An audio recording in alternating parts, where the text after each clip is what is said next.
go over our 2013 report and and excuse me with the technology I'm going to be reading, and some of the information that I thought was important for you guys to learn about and what happened in the district attorney's office in 2013.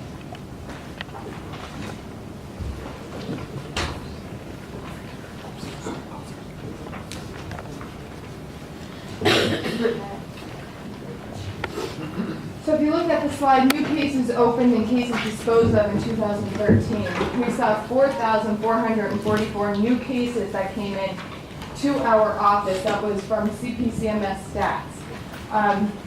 There were a total of 3,932 cases that were actually disposed of. It could have been plea agreements, they may have been dismissed, different reasons for why the cases were disposed of. And so you know, in 2012, we saw a caseload coming into the office of about 4,300 cases coming in, new cases. So we're slowly increasing over the years. These numbers do not include pending cases, cases that have come in from possibly, we have cases that go back to maybe 2010. Those are still pending cases in the office. These are just added on top of those cases. How many are pending? You know what, I don't have that number for you. We were working on it today. There is a large amount of cases, but we are moving them through, as you see. As we bring in cases, we dispose of them. So we're doing a good job of trying to move the cases through. Approximately how many?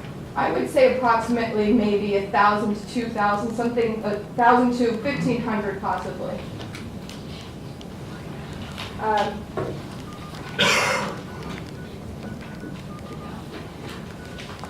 Here's a diagram for you. Cases called for trial. Each month, as you'll see, there are a number of cases that the courts place on a trial list. I thought this was important to show you because out of the 24 attorneys in our office, each month, but it's broken down in weeks, I wanted you to see it monthly. Each week, our attorneys and even the public defenders, conflict counsel, they have to be prepared for all of these trials. Sometimes it is very difficult, and that's what places the strain on the office.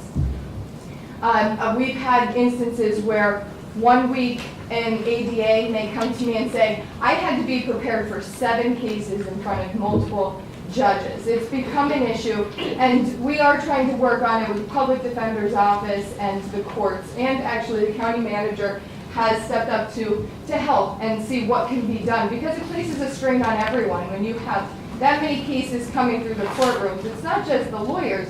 You're looking at the sheriff's office, the clerk's office, all of the personnel that goes into being available for this large amount of cases, these large amount of cases that are coming through. And so you can see somewhat of a perspective on it. AOPC, which is Administrative Office of Pennsylvania Courts. These are the stats that they provided us. In 2013, although we saw a total of 1,863 cases that were called for trial, only 75 trials actually took place. That's only approximately 4% of those cases. It's extraordinary when you look at those numbers. So that's why we're trying to work on how we can manage the caseload that we're seeing every day. Guilty pleas, as you see, we have 2,740 guilty pleas that were taken in 2013. DUI cases, I wanted to show you a comparison 2012 and 2013. We did see a drop in DUI cases, which is, we like to see that. Although our numbers went up, we did see a drop, which is great.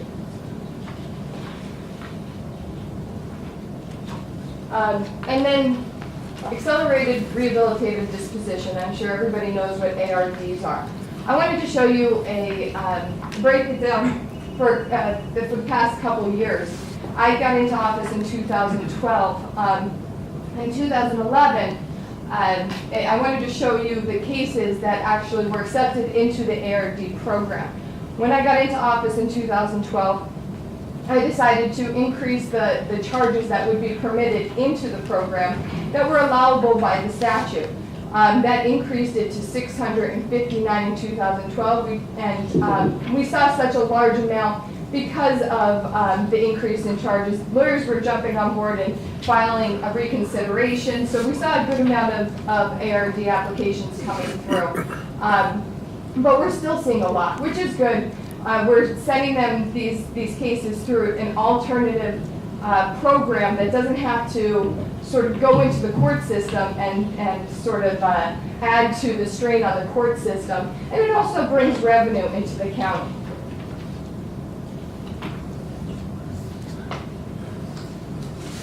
Homicides or suspicious death cases. 2013 was the year that everybody was focusing on. You saw it in the papers that specifically they looked at Wilkes-Barre, deadly city. They were looking at Luzerne County. We had a lot of people throughout the state focusing on Luzerne County. We had the Attorney General's task force that came into Luzerne County and started in Hazleton because they saw the violent crime, the gangs, the drugs coming into our area.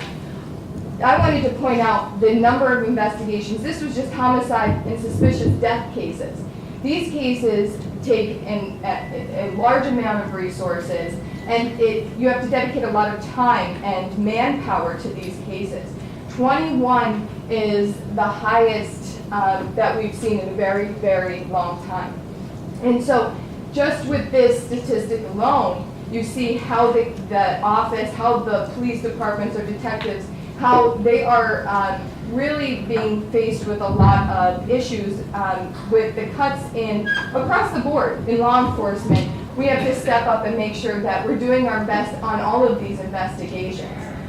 It's been difficult, but I have to say you guys were wonderful to us last year for this year and provided more funding to assist the district attorney's office.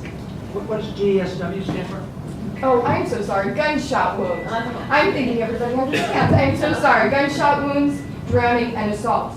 This also does not take into consideration attempted homicides that we have. We just had an attempted homicide trial last week, got a guilty verdict we're very happy about. But there are many that are still in our office with attempted homicides, aggravated assaults, such as, I'm sure you guys know, an example of an aggravated assault that you wouldn't see up there is the two little girls that were shot in Sherman Hills. That could potentially be an aggravated assault case. So those are still high profile, very important cases, but they're not even included in this number.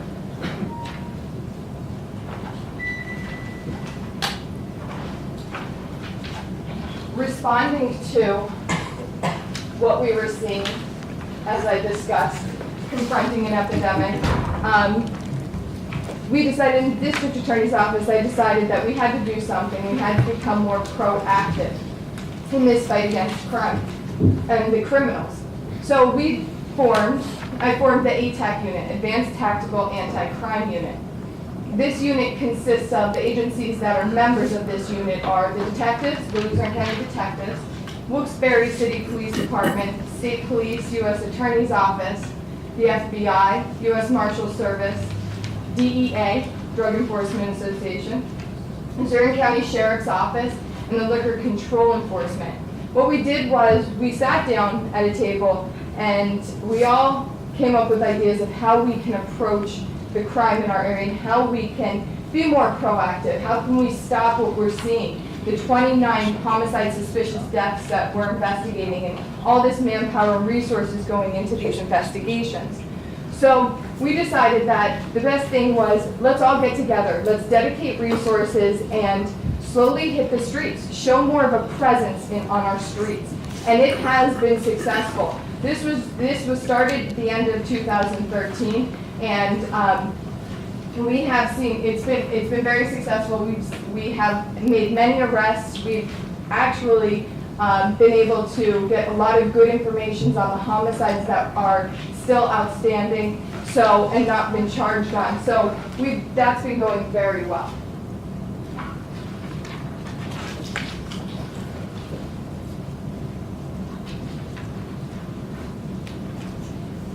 Juvenile cases. We have 2 full-time ADAs and 1 support staff dedicated to the juvenile unit in our office. These numbers that I'm showing you do not include cases that juveniles may receive informal adjustments, which are probation officers sitting down, working at a contract per se with a juvenile, which may consist of possible drug and alcohol screenings, community service, different things of that nature, curfews, the probation officer following up with these juveniles. So that could last from 3 months to 6 months, max 6 months. Or warrant counsel, where a juvenile does something and probation just sits down with that juvenile and really just tells them, you're not supposed to be doing that, warns them, as stated warrant counsel, and tells them to pretty much straighten up.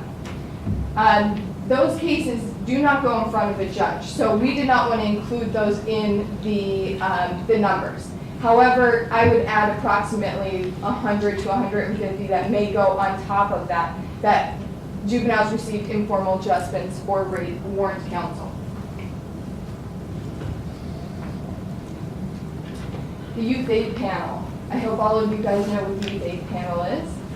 It's for first-time nonviolent offenders, juveniles, that are staffed by community volunteers. We have approximately, I believe it is 60 volunteers, yes, I have it up there, 60 volunteers throughout the county, and we have 11 panels throughout the county. Since June 2011, we had 362 juveniles go through the system, the Youth Aid Panel program, I should say. And 249 have successfully completed, with the success rate being a 76.8%. And that's absolutely wonderful. We actually had Philadelphia come in. They helped introduce the Youth Aid Panel to our area, and they were very pleased and very surprised by how successful our juveniles are doing. Because this program is fairly new, and because it only started in 2011, we haven't been able to go back through the numbers and see if any juveniles have come back into the system. We are actually in the process of working on that so you guys can see those numbers and how many juveniles we can divert out of the system and that we will never see back in the criminal system.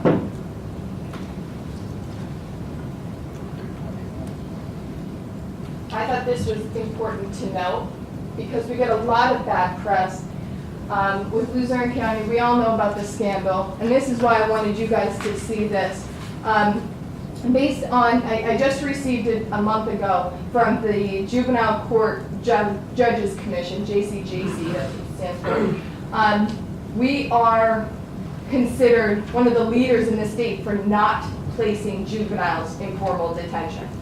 I know it's hard to see, but the counties that are underneath us are mainly 4th class counties, if not higher 5th class. So we are very low when it comes to placing juveniles. If you see, here, Lackawanna County, just to do a comparison, their number is 270 placements, and that goes back to 2012. They did not have one for 2013 that I could have showed you. Child Advocacy Center. I just wanted to show you the stats on the Child Advocacy Center, but I wanted to update you. Even though it's going on and it happened in 2014, I wanted to let you know what's going on with the Child Advocacy Center. It was started in 2010, prior to my administration, and when I came into office, I was concerned about issues that may occur because it's run through the DA's office. I spoke to many individuals throughout the state that are executive directors for their CACs and or the DAs across the state. They recommended that we do not run it through the DA's office because you have issues with evidence. When we're in control of the CAC, which is what I call one-stop shop, for a juvenile that has become a victim of sexual abuse, physical abuse, neglect, they are able to go to one place, a comfortable place, where they can they feel comfortable, and they can have all of their services done, the interviews, the examinations, and many types of services that may come into that are needed for the juvenile later on. They come into the same location, and it happens one time and one time only. When you keep interviewing kids, you're dealing with kids that could be 10 years old, even younger. You don't want to re-victimize them. Every time they give another interview and tell you what happened to them, they're reliving this terrible thing that they should never have gone through. So that's what's so important about the Child Advocacy Center. It allows the child to really get comfortable and only tell their story once and be able to move on, get the services they need. We were able to do that in 2014. We became a nonprofit. The Child Advocacy Center is now a nonprofit. It is not run through the district attorney's office, and it will continue that way indefinitely. That's pretty much it at this point. But what I do want to tell you too, our office with the Child Advocacy Center, we will stay involved because we are responsible for the investigation, the prosecution. So we will remain a very important aspect to the Child Advocacy Center because we're fighting for those children. But we will no longer be running it. I'm sure you all read about this. In 2012, we dealt with many losses. Particularly, we had a lot of young teenagers commit suicide. And when I was going around and I was talking to different community members, they were talking about suicide, but also talking about bullying, and that we needed something. We needed these kids to listen, to actually understand what bullying does to our community, does to families.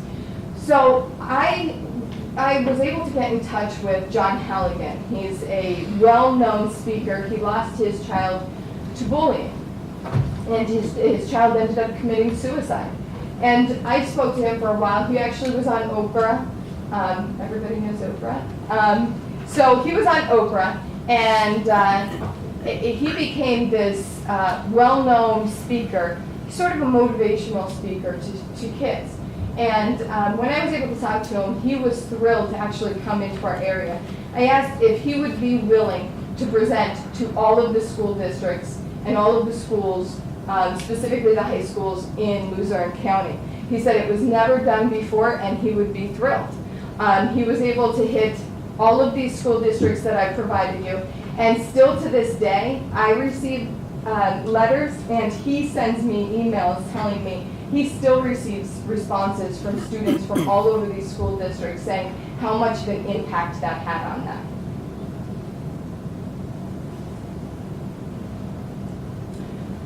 Going back to the cases in the office, on top of the cases that I provided you, the numbers of cases coming through, we also, I thought it was important for you guys to know that we also handle private criminal complaints from citizens. Citizens are able to fill out these private criminal complaints, have them filed with the magisterial district judges, and then sent over to our office for review. We had a total of 447 cases that came in 2013.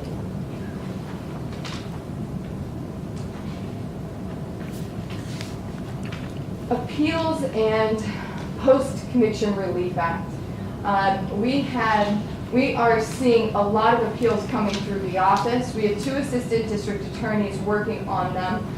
As you see, the Superior Court new appeals we have filed in 2013. We have 202 with a total active appeals being 679. Supreme Court, we had approximately 80 active cases, in the federal court approximately 20. The Post-Conviction Relief Act, we had 25 new filings. And those 25, those are just new filings. They did not include the pending cases as well. The last time I presented to you, I told you about electronic discovery. I just wanted to provide you guys with an update on that as well. We did start the electronic discovery. It's going very well. The Public Defender's Office has taken advantage of it.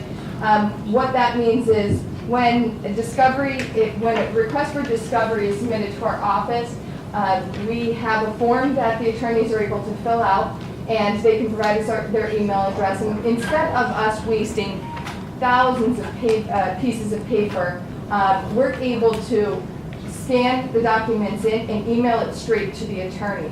And then if for instance they lose that copy, we're able to just resend that to them electronically. And this, like I said, saves thousands of pages and saves money for the county. Extraditions.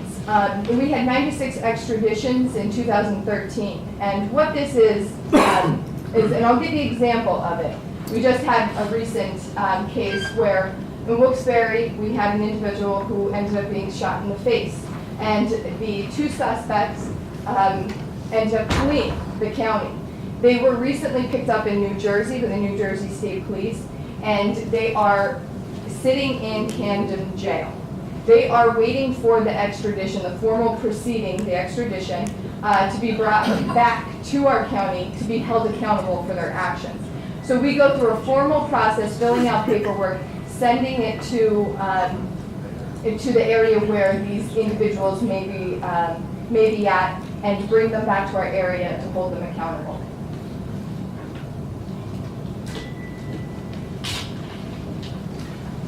I also wanted to review the budget, 2013 budget. I think it's important that you guys see what we do when it comes to the numbers. You guys work so hard on putting together a budget every year, and I'm sure you want to see what happens at the end of the year with each department. In 2013, we had budgeted for our office approximately $4.8 million. You'll see that we were over. We ended up being over our budget by $42,000. And why? Is because the anticipated expenditure increases that were removed, there are certain things that you can't anticipate. You can't actually, you just don't know the numbers. If, for instance, and I'm sure you guys understand this, health insurance. We didn't know what the numbers would be when the year came around and actually the county received a quote on what they'd be paying for health insurance. I broke it down for you to show you unemployment compensation, health insurance, and pension retirement. We actually budgeted a certain amount of money, and as the year went on, we found out that there would be a difference. There was going to be an actual increase in what we budgeted, and we did not anticipate that increase. So we actually had approximately $82,000 worth in our budget that we had to find at the end of the year. We were not anticipating that. We watched every penny. I am the type that sits down every 2 weeks and goes over my budget and makes sure that we're able to account for all of the money and not go over budget. This was an amount that I had no control over. The revenue that came in, we have grants, Raza and Bojo, that's for our victims witness coordinators, that's state-funded grants, and mandated grants. We receive $195,000 for the state grants. The federal grant, Justice Assistant Block Grant, it's for juvenile or juvenile prosecutor. We receive $12,000, and Stop Federal Grant for domestic violence. Our ADAs and our detective that work in that field, we receive $56,000 in grant funding. This year we did receive $140,000 for DA reimbursement. The state is responsible for 65% of the district attorney's salary to be paid for, so they're actually catching up from past years on what they owed. So we did get a good amount in 2013. Youth aid panel reimbursement. Children and Youth actually funds one of our staff members for the youth aid panel. So that came from, that $23,000 is from the Children and Youth to assist us with that position. We had other revenue, the 3,000. That's bail forfeitures, right to know, subpoenas, restitution that came in. It was a minor amount. And then the ARD fees, we received 124,000. We actually put in what we had budgeted for our ARD fees was only 100,000. So we were able to increase our revenue by $42,000. So to break all that down, I know it's a lot of numbers. To break it all down, what we budgeted in 2013 was approximately 4.8 million. With the additional revenue of $42,149, we were able to come out $96 ahead. So we actually saved the county $96, so you should be proud of us. So that's really what I wanted you guys to hear about. There's a lot that we do in our office, and these are just some of the major areas that I thought you guys should be aware of. Some of the other areas, maybe task forces that are occurring throughout the county. The Elder Abuse Task Force, the Domestic Violence Task Force, the Gang Task Force. These are things that are very, very important in our community. I'm very involved in, but we just don't have time. I could be here all day telling you about the office and what's going on, but I know you guys have a lot on your agenda today, so I'm going to conclude now, and I'll allow for any questions that you guys may have for me. Thank you, Stephanie, appreciate it. You're welcome. Anyone from council have any questions? Yes, I have a couple of questions. Yes. I noticed, I saw it on television, and I was a little bit concerned about the fact that at this most recent shooting, the first ones seem that way from the news report that are on the scene are county detectives. Why is that? Well, it's actually, it's great that you brought that up. We have scanners in our cars, so as they're traveling around and they hear it on their scanner, they're able to respond immediately. They'll call us in and they'll say, for instance, the one that I was talking about earlier, where the individual was shot in the face, Chaz Ballo, one of our detectives, was actually the first on scene. He heard it on the scanner and he called me and said, I'm going to go to the scene. I overheard this come through the scanner. I said, go and keep me updated. So that's why they end up on scene before some of the police departments. It's just random. They may be in the area, in the vicinity, doing the work that they're doing every day. And if God forbid something should happen at that site to one of the detectives, the liability is the county. Yes, yes, and we always respond. That's part of their position. Isn't it, I thought, my understanding was that in most jurisdictions, that the county detectives are, for the most part, requested, their assistance is requested by the city, borough, whatever, that needs help, rather than the immediate response like we have. Police departments will never turn down assistance. When there is I such, understand. and these cases are such devastating cases, you may have someone who will possibly die, and the detective on all of these cases will be involved in the matter anyway. Their assistance is needed at the time, and they'll never turn, like I said, they'll never turn down that assistance. And ultimately, if we want to get a detective involved in any of these investigations, they become involved. The police department won't ever say no. I noticed in all of the presentation here, I didn't see any mention of overtime for the detectives. What's the overtime that you have budgeted? The overtime, I don't have my specific, and I could get that to you. I know you guys have it when you did the budget. I believe I have budgeted for overtime approximately $40,000 if it's needed. And you mentioned that there were 2 people particularly right now that are incarcerated in New Jersey as a result of that shooting, and they're going to be brought back to Luzerne County. Correct. Who is responsible for that?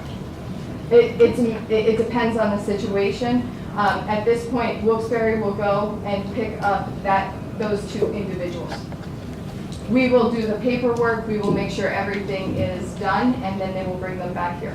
And do our detectives make arrests Yes. Based Well, for on- instance, Chaz Ballo is the Internet Crimes Against Children. He goes and makes all the arrests and assists jurisdictions for. When do they do arrests? It all depends. Larry Fabian does elder abuse arrests. He'll go around. He's working on a white collar case where he's working on writing up charges to make the arrest. They make arrests every day. Any questions, Rob? Yeah, Salavantis, thanks for coming out again. Thank Appreciate you. Three quick questions. Number one, I'm looking over on page 7 in the slide presentation with the different grants that were awarded to the department. How exactly do we apply for those? Are they needs-based where, in other words, are they applied retroactively when we see we've spent money on a certain issue? Or do we go out proactively and get these grants? And if either is so, how can we continue to apply for more grants and have a bigger deal? The current grants that you're seeing, we have been receiving those grants for years, and we just keep reapplying, submitting new applications, updating the statistics. For instance, the STOP grant, when that comes around, I have a team that works on it, from an ADA to a detective to a support staff, that are all involved in PFA court and throwing all the stats together and making sure that the grant is submitted timely. We are constantly looking for new grants. We actually just applied for a grant for all of the police departments, a records management system that will be for every single police department to be on the same records management system, as well as an investigative database that will assist officer safety when they go to make arrests, pull people over. They're able to pull up information. Say, for instance, someone knows that this individual is part of this gang, or they're involved and they're a violent individual. Be cautious when you go to possibly pull this person over. So we're constantly looking for grants that will assist the county. It's very difficult now, very difficult. Everything's very There's less out there? competitive. Yes, and there's less, there just isn't the money out there. So we are constantly paying attention and seeing what we can possibly bring in as revenue for the county. So is the office actively trying to get it? Do they have 100% that's available out there that we're applying for? Or do you see a lack of staff to pursue 100% what's I available? would love to have a specific staff member who works on applying for grants. In Lackawanna County, when I talked to the DA there, they have one staff that's all they do. And they bring in a lot of revenue through grants, and they're experienced grant writers. We now have people that have a job but that do this on the side. They really aren't experienced grant writers, but we're trying our best to apply for these grants. Can your So. office partner with any other department within the county? We to- work to closely share with, resources? we work closely with Michelle Sparridge. She is excellent. She helps us as often as she can. And one of the ideas I had was possibly hiring someone that would take a percentage of what we receive through the grants. So we wouldn't really be paying the individual, they would get the money through the grant. I've seen that done in different counties. So you think that's a viable option for Yes. 2015? Mhm. And I've spoken to the county manager about it. He's on board with anything that will bring in revenue, so. I'd love to hear more about that, so your those would be great. All right, secondly, I know we talk about this every year. How many years, again, is the state behind in the DA's reimbursement? Actually, I think they're catching up, they're almost caught up. Oh, they're almost Yes, okay. so I believe they are practically caught up at this I point thought in it was time. 3 years. Yeah, but First then took over, last got- year, they gave us 100 and, like I said, they were able to provide us, This is 140,000. Yeah, 141,000. yeah. So that was 2 years' worth that they gave us last year, over 2 years' worth. Very good. My Yeah. last question was probably a little bigger hornet's nest, the Hugo Slinsky case, without Oh. compromising investigation. Can you speak to that at all? I We really- finally- I heard on the radio recently, looks like a whole other year for bear. Right, I really can't speak about it, there is a gag order on the matter, but I will tell you, I'm glad you brought that up, that there was 150,000 that was placed aside. We had in a separate account for Hugo Slinsky in 2013, that was able to go back into the county funds. So, because we did not use them, we didn't touch them. We did the same thing for this year, if it goes, we have that money there. If not, then we'll look to next year. Yeah. Thank you. Anyone else? Mr. Williams? Yes, you mentioned that roughly 3,900 cases have been disposed of, and 2,700 of those were guilty pleas, so roughly 2/3 were guilty pleas. What happens to the other third? Well, you may have people that are deceased, people that don't want to proceed with the filings. You may have dismissals, people withdrawing. It's a mixture of things that could have occurred. They're not necessarily not guilty pleas, though. Right. I see. And is that approximately the same percentage each year? You know what, I was able to get for the first time to look at those numbers through AOPC, and I'm trying to get stats back and to continue to receive them as the years go on. So if you want, I can provide you with an update on that. Well, I think next year it'd be interesting Yeah. to see whether there's any trend Right. or whether that's a bona fide measure of anything, and if it is, what your analysis of that is. And so, you know, even with disposed of, that could be trials, Sure. that could be, it's so many things that go into that. 2 years ago, when the new form of government was just taking place, we would hear from various parties that had court-related activities, the sheriff's office, the prisons, the public defender, your office, and there seemed to be some frustration about the amount of time people were spending related to the scheduling. Has there been any improvement in terms of the systems and communicating among all the parties so that they can use their time wisely rather than sitting outside a courtroom waiting for a judge to take action? There have been some improvements. For instance, the number of judges went down that were overseeing criminal courts. We had at one time, prior to this past year, we had, I think it was 8 or 9 judges that we were actually going in front of. Now they actually lowered it to 4.5 full-time judges, so it makes it easier.